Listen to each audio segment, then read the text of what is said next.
On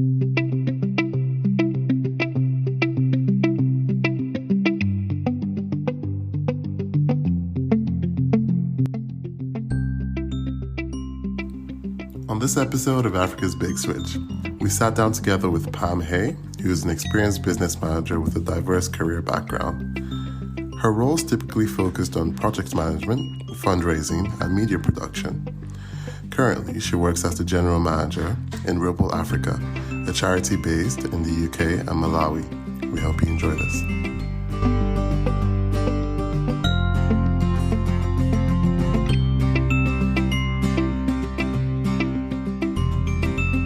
Hello, everyone, and welcome to another episode of Africa's Big Switch. My name is Beatrice, and my co-host for today is Hassana.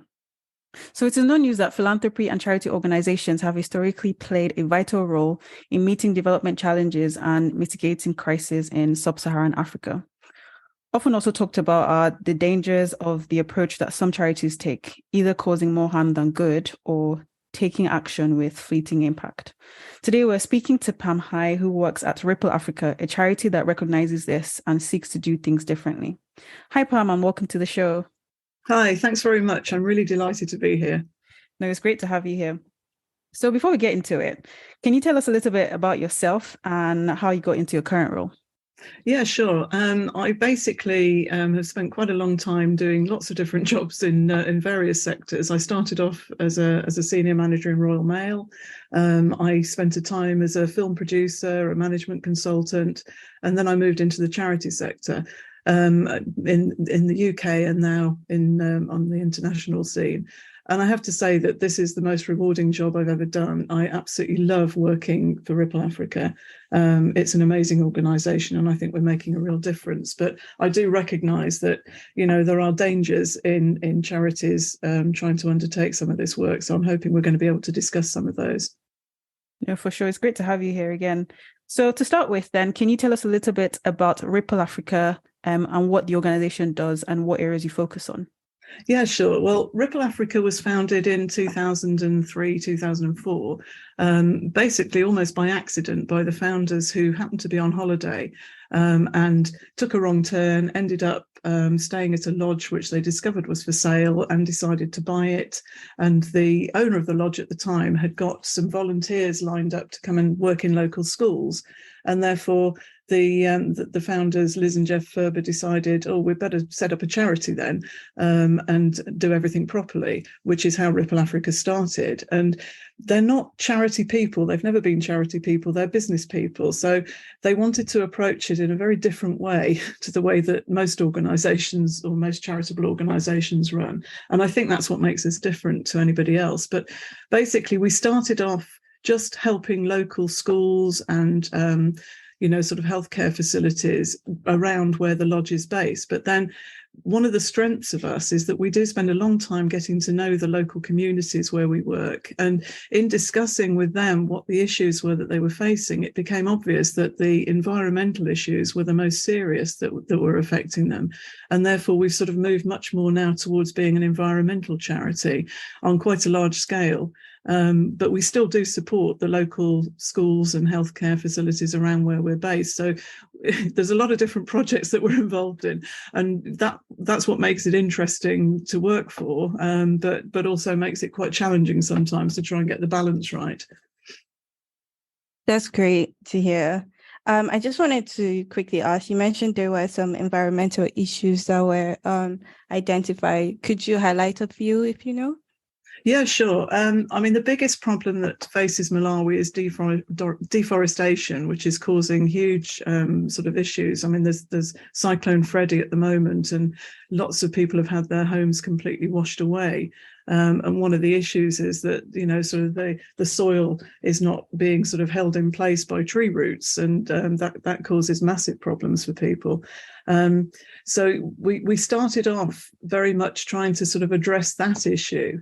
And we started off a forest conservation project and a tree planting project, and both of those are still going on.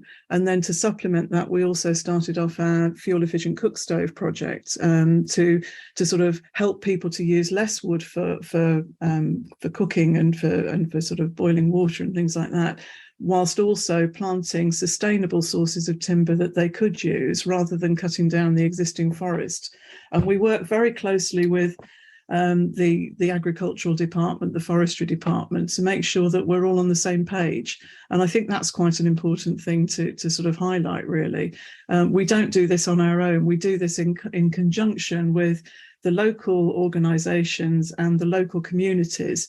And the most important thing really is making sure that people understand why it's important that they change what they do. And everything we do is very much about changing hearts and minds, really, and getting that sort of long-term approach and long-term understanding of what the issues are and how changing behaviours can actually make a big difference to that.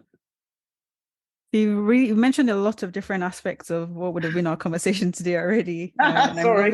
No, it's great. It's great. I think it's a great start and a great introduction. So picking them one by one, what I'd like to start with is you mentioned one of the projects that you've kind of looked into to help the people in the local communities that you work be more environmentally conscious. So you mentioned your fuel efficient cook stove project, and that's something that actually stood out to me when I was looking at your website and Ripple Africa and what you do. So can you tell us a little bit about that and what that looks like? These stoves? Yeah, sure. We have a fuel efficient cook stove project which we call the Changu Changu Moto, which in Chichewa means fast fire. Because that's very much what it is, and that's what's really sold it to people. What we did is we started off looking at how we could actually help people cook more efficiently with using much less wood, because the traditional way of cooking in the areas where we work is the 3-stone fire, which uses massive, great sort of pieces of wood, which are sort of pushed in from the side. There's a big issue also with safety, because obviously this is normally in the centre of a kitchen, and lots of people have suffered burns and serious injuries by tripping over the big pieces of wood that are sticking out and falling into the fire, or knocking over the very unstable cook pots which are on top and ending up with scalds and burns. So, you know, it's a sort of a project really which covers a lot of different issues. And we started off by looking at what was out there already. You know, we're not sort of keen to reinvent wheels. If there's something there which is workable, then you know, we'll look at that and we'll say, would that work with us? And we worked with local communities to say, okay, what do you cook and how do you cook it?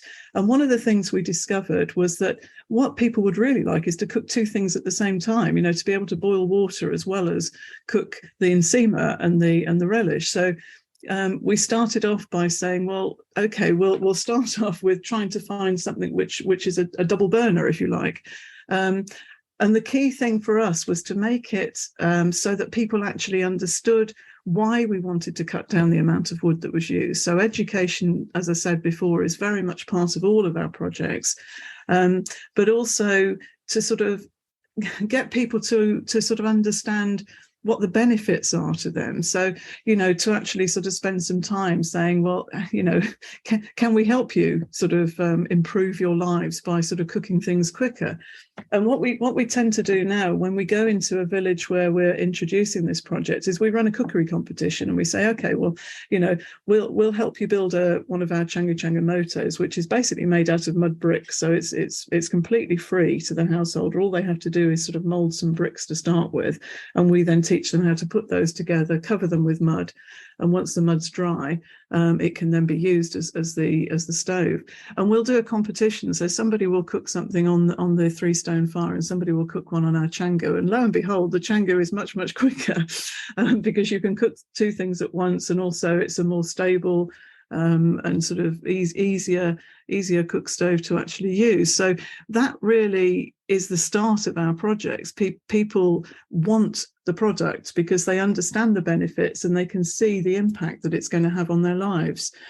We've actually been into villages where we've spoken to women and said, okay, well, tell us about your cooking and what do you do?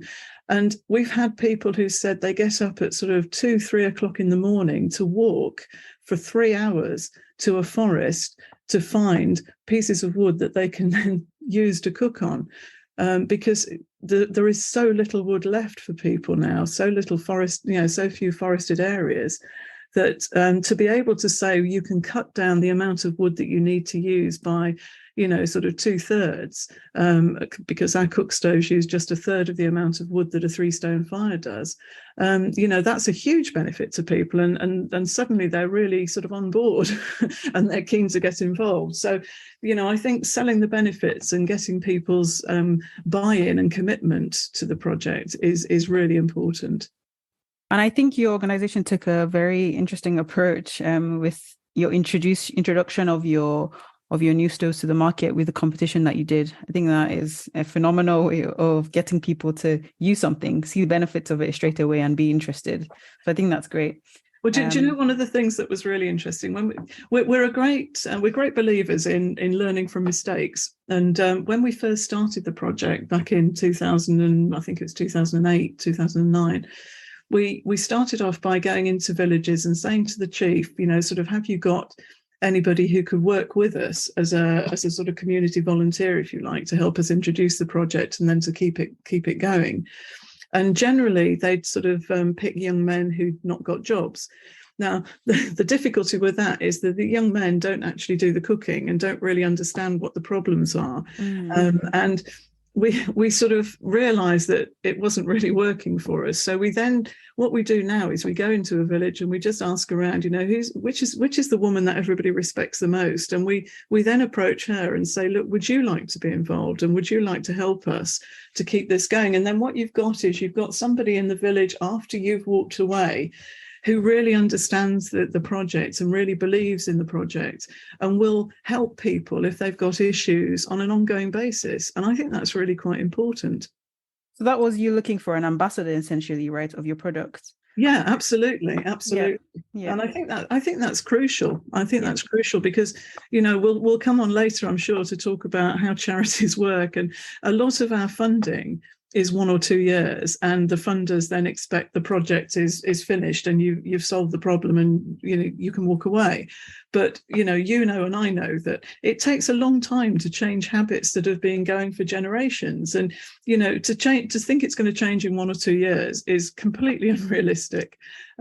So you have to have that understanding and that buy-in and that long-term approach, I think, in order to sort of really make a difference. Yeah. And from what you're saying as well, the way that you go about choosing those ambassadors is critical as well to the success and the long lasting impact that you could potentially have on the local environment. Yeah. So another lesson I think that can kind of be learned from the approach that you've taken is that you've essentially gotten your end users involved in the development of these stoves directly from the start. And that's why you've seen the success that you've seen in trying to get them to talk about the main problems and issues that they're having with the stoves, which I think it's absolutely incredible. So what I would say is that potentially looking from the outside, right, there might be school of thoughts that might think about the products that you've then offered these local communities and say, potentially you could have even got a step further and offer them electric stoves instead. So can you give us a little bit of the thought process behind still going with the stoves that they've been using, but looking at ways to make it more efficient versus looking to introduce electric stoves to them? Yeah, I mean, I think the crucial thing to explain is that most of the places we go into don't have any electricity at all and no access to electricity. And even if they did, they wouldn't be able to afford electricity. We're talking about very poor rural areas. We don't work in large cities. And I think, we've only got one primary school in our area that's got electricity. So, it's quite a big issue. And I think one of the crucial things is that you have to make sure that what you've got is going to be usable. And that goes for all sorts of different projects, really. But, if you can't guarantee that somebody is going to be able to maintain the project, what is the point in starting it? And we've seen a lot of, over the years that we've been working, a lot of projects where an NGO has come in with all, the best of intentions, and they've introduced a product. For example, we've seen sort of electric not electric, metal cookstoves, embowlers as they're called where we are, sort of given to people. And, people sort of have them and they sort of put them in the corner. But there's nobody going back to sort of explain why it's important to use them. And eventually they will break down or they'll crack or something will happen. And nobody knows how to put them right because the organisation that introduced them has walked away and they're doing a project somewhere else, and they tend to be used as stools.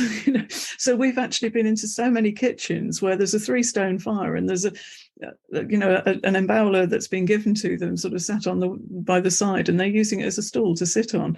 And it breaks my heart because there's such a lot of money wasted by aid organisations without really understanding what the implications are and not really looking long term. I mean, just to talk a little bit about our fish conservation project. Our fish conservation project started because we noticed that people near where we were based were using mosquito nets to actually sort of catch baby fish.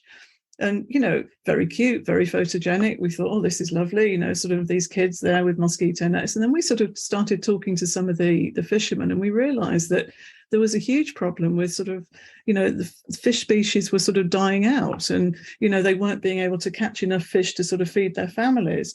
And then we realized that what they were catching was the baby fish in the shallow breeding areas, which then weren't able to go on and breed. And so, sort of these thousands and thousands of organizations are donating mosquito nets, which is brilliant because obviously malaria is a big killer. But nobody's really following up to make sure they're being used for the purpose that they're actually being given for. And, sort of going back and questioning, why aren't you using it? Why have we still got a problem? And why are you using it to catch baby fish, which is going to cause you more problems in the long term? There's a lack of joined up thinking. And that's one of the things that I find very frustrating, really. Yeah, that's actually really insightful to hear, because I think it is also needed. People go back to check what was being done with the products that they have.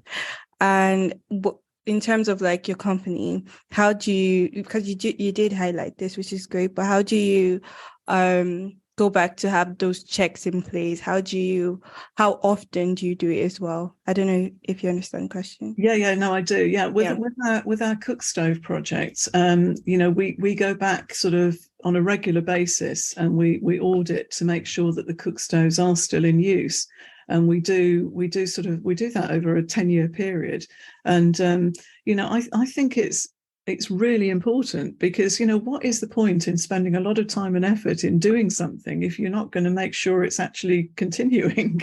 It shouldn't be a sort of, a 2-year thing and then we walk away, which a lot of it is. So, for example, with our forest conservation projects, we have quite a small team of staff. There's not many staff working on that project, but they sort of go around and they meet with the conservation committees that have been set up, and we sort of discuss with them any issues they've got. We work with the forestry department to sort of see if there's any areas that we should be working jointly with them on, to sort of strengthen what the forest conservation committees are doing. It's building those relationships and doing it on a long-term basis, I think is really, really important. With the fish conservation project, we've been running that in Carter Bay district now since I think for about 10 years. And we've got a team of beach village committees, volunteer community members who basically have been empowered to support the fisheries department. So previously, what used to happen is that fisheries really were only enforcing the law, that you could only use sort of particular types of nets, but because they had so few people, there was very much an us and them attitude, and they couldn't be everywhere at the whole time. So basically the fishermen were sort of getting away with things because nobody was policing it. Well, what we've done now is we've empowered the fishing communities themselves to become those policemen. So we're saying to them, if you have chickens, for example, and somebody comes in and takes your chickens away, how do you feel? Or we don't like it, and the chickens then don't grow big enough for us to be able to eat, and we can't get eggs from them. So we said, Well, it's the same with the fish, sort of people are coming and they're using the wrong sort of nets to take your baby fish, and those baby fish are never going to grow up and you're never going to get the big fish, because the chambo is the biggest, the most popular fish in Malawi.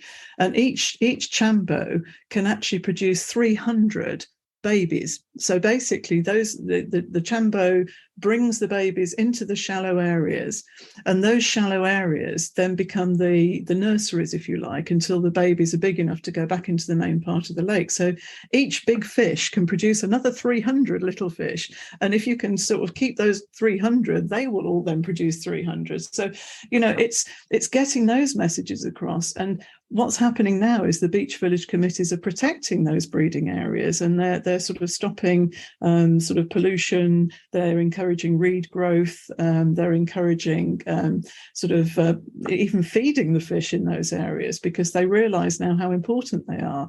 So it's that sort of working together rather than separately. And I think the beach village committees and the fishermen themselves now see themselves much more as part of fisheries rather than the two working sort of against each other.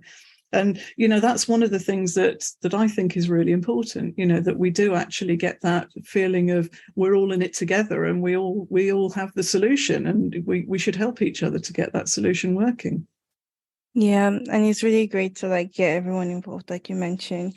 But I just want to also ask, following from that, so do you have reports or articles in place to document everything that you've been experiencing and the progression? Because I guess it'll be quite good to have them to be transferable to other parts of the country. Well, we do. I mean, obviously, we do monitor and sort of monitor our projects, and we do collect data, and we do sort of make sure that sort of the projects are progressing as we want them to. And a lot of that is driven by what our donors want, because obviously when we get funding from somebody, they have an expectation that we'll be able to prove that we've used it effectively and that we've made a difference with the money that they've given us. So yeah, we do have that. It's not generally on sort of available to the general public, but we'd be certainly happy to share information with people if they were interested. Okay, that's great to hear.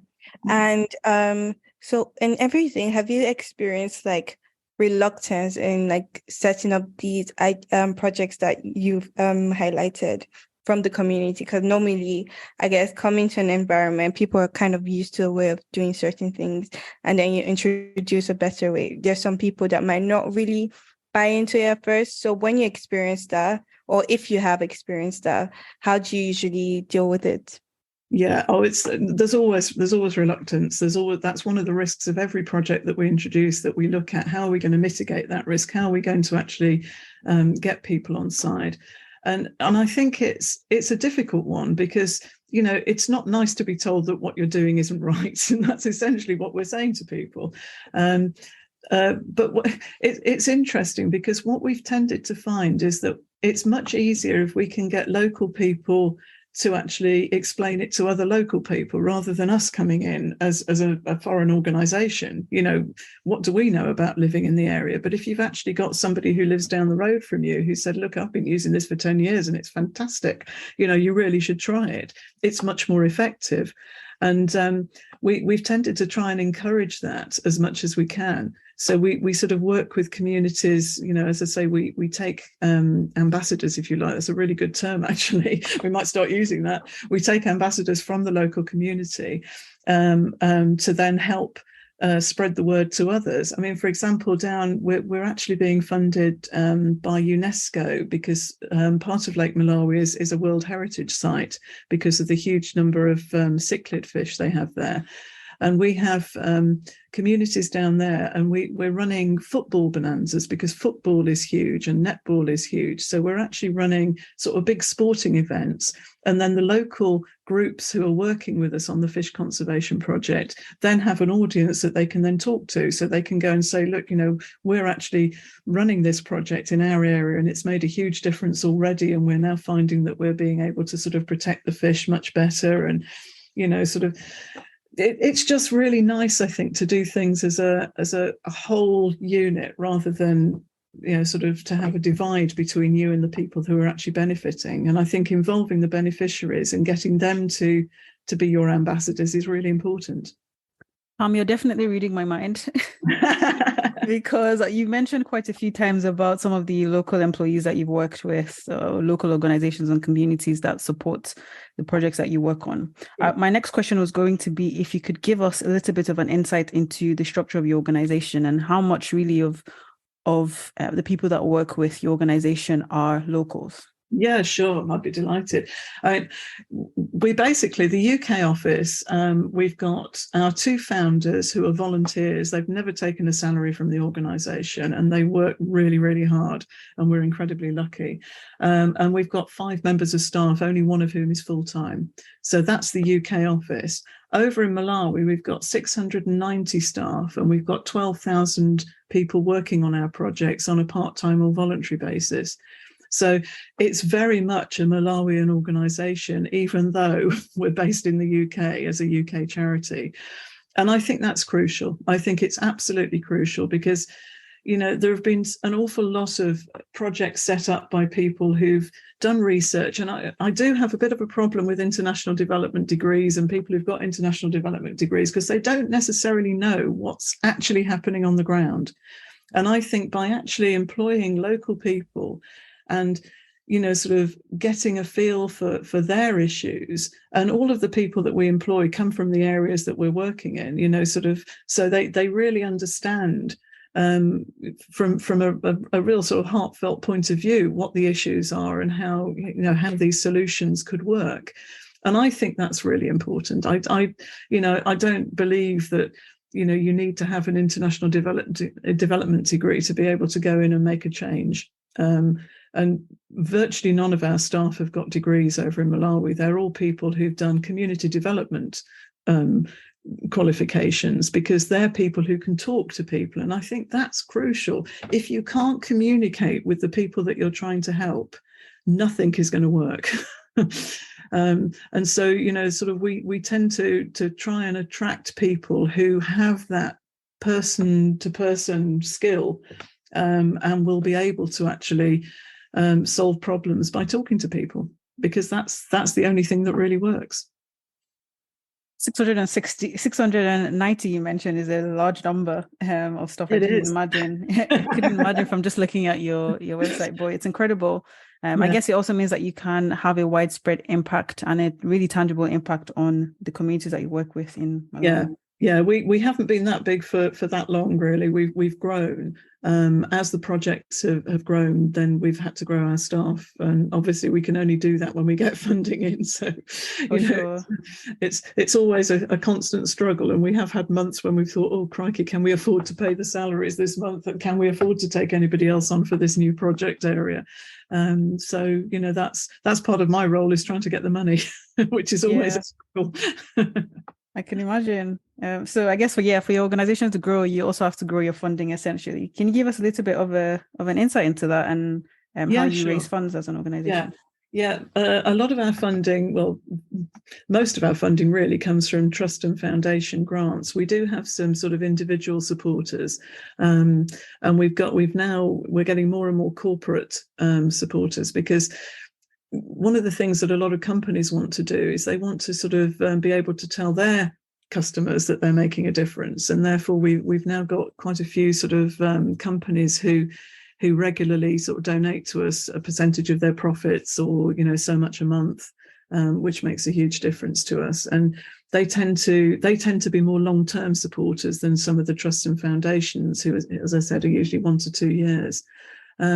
But we're now also getting investment in, particularly for our cookstove project, for carbon offsetting. So we've now got people who are funding our cookstove project in order to be able to sell carbon offsets, which we will then also get a share of the profits. So that's actually helping us be a much more stable organisation. And this goes back very much to, as I said right at the beginning, our founders and our whole ethos of the charity are that we want to be more like a business rather than a charity, because, charity is always waiting for somebody else to give you money all the time, and it's a constant struggle, and you can never do what you want to do. Whereas if you can actually run it more like a business is run, and you know that you've got the income coming in, and you can then really sort of plan long term and sort of further ahead, it makes life a lot easier. It makes planning easier, and it makes the amount of difference that you can make a lot easier.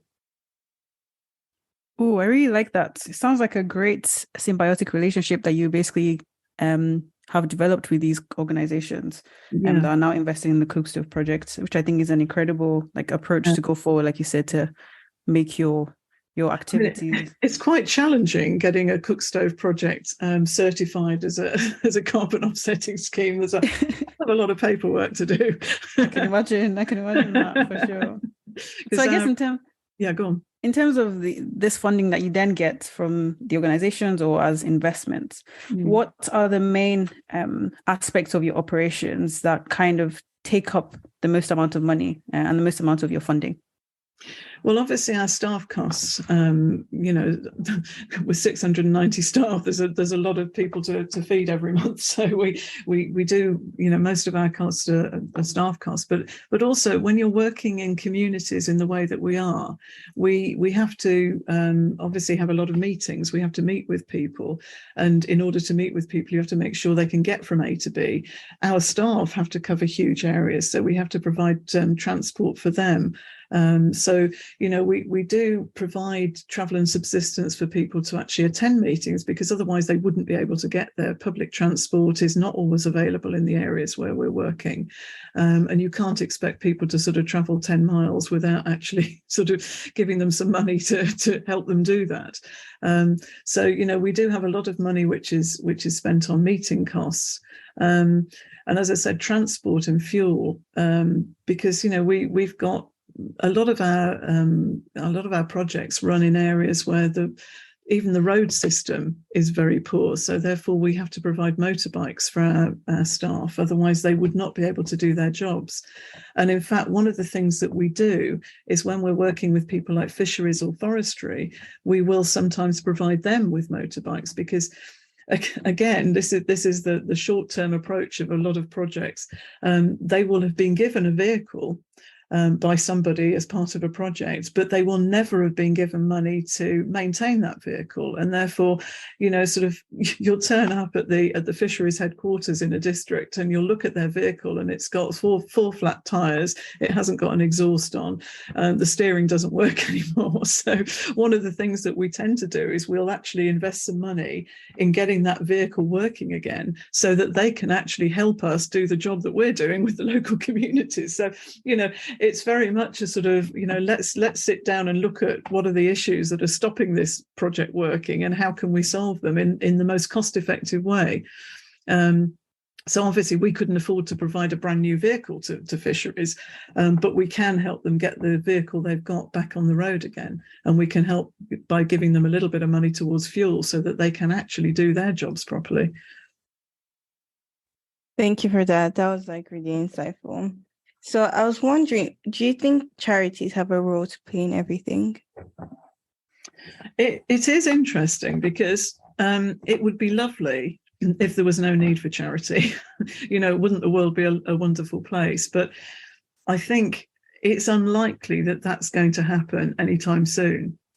And I think what needs to happen is that the charities that are working in a country need to be much more linked to the local organisations. As I said, what we do is we work very closely with all levels of the community. So we've actually got some of our staff who now sit on the district executive committees in the various districts that they work in, and they're very close to the district agriculture department, the district fisheries department, the district forestry department. And it's very much a working together rather than just coming in and not actually building those relationships and doing something and then going away. And I think that's one of the reasons why we've decided to stay as very much a Malawian charity rather than to try and expand. Because I think once you start to do that, you lose that understanding of the system, if you like, at a local level. And I think that's one of the things that does make us work really well and really effectively, that we have built those relationships over a long-term period. And our staff over in Malawi are very close to their sort of their co-workers in forestry and fisheries. They build up those relationships locally. And I think that really helps. I don't know whether that really answers your question, though. Yes, it actually does. Thank you so much for that. And just to should I say, because we're wrapping up as well. What plans are you hopeful for, or are there any plans? If that's more the question. So, are there any growth plans currently in place with the organization, and what are you hopeful for in future? And let's say Africa's future, and what would you advise Africans to do about it? Oh gosh, that's a lot of questions. Yeah. Do you want me to break it down? That's fine. I'll have a go. I mean, in terms of our plans as an organisation, we want to carry on doing what we're doing and doing it well and expanding what we're doing. So, for example, our cook stove project, we started off just in Inkatha Bay district. We're now running the project in Inkatha Bay, in Kota Kota, in Mazimba. It's now spreading to lots of different districts. And the same with our fish conservation project. We're currently protecting 736 kilometres of the shoreline. So that's virtually every district apart from two in the north of the lake. And we'd like to get those two involved as well. Because, there's no point doing something in just one area and not doing it everywhere. If you think it's important, then you really do want to try and spread it as much as possible. Our tree planting project, we've planted 21 million trees since 2006. Well, we haven't done it. We've supported local communities, local farmers, local community tree planting groups to do that. And we want to try and expand that because, as I said right at the beginning, deforestation in Malawi is a massive problem. And, to have a sustainable source of timber that people can use for cooking and for building, rather than going in and cutting down the very few remaining forested areas that Malawi's got, I think is crucial. So, we want to try and expand that as much as we can as well. So, yeah, we're not planning to go anywhere anytime soon, certainly. Whether that's something which is going to sort of be able to be adopted throughout Africa. I mean, certainly our cook stove project, we've got no problem with anybody who's interested in how our cook stove project works. We've got very simple guides on how we run the projects and how the cook stoves can be built. And we've already shared them with other organisations in Kenya, Uganda, I think Sierra Leone as well. And we'd be delighted if anybody else was interested to share that knowledge with them. So that they can go away and get the same benefits that we've got. That's no problem at all for us. So, we're happy to share our sort of systems and our expertise. But as I say, we're probably not going to be moving into any other African countries ourselves, I suspect. Thank you. You answered it really well, actually, even though it was a mouthful. Yeah, thank you. And we actually usually have a bonus question for all our guests. I don't know if you listen back. So if you could, except Malawi, let me say except Malawi, if you could go on an all-expense paid trip to anywhere in Africa, where would it be? Gosh. And why? Well, where could I go? I really fancy Botswana because I've never been there, and I've heard so many good things about Botswana. I'd love to go and visit. So if you're prepared to pay, that would be lovely. But I don't think I'm going to be able to afford to go. You never know. Thank you so much, Pam. It's been great having you on the podcast today and hearing about your organization, Ripple Africa, the work that you're doing, different initiatives that you currently have on ground, how you're working with local communities. I could honestly go on and on about the great work that the organization is doing at the moment in Malawi to empower local communities towards a sustainable future. It's been great having you on the podcast, Pam. Thank you. It's been lovely talking. I love talking about what we do because I'm just so proud of it. So thank you very much. Yeah, and you can literally hear the passion in your voice. Thank you for being a great guest on the episode today. Thank you. Thanks a lot, Hosanna. Thanks, Beatrice.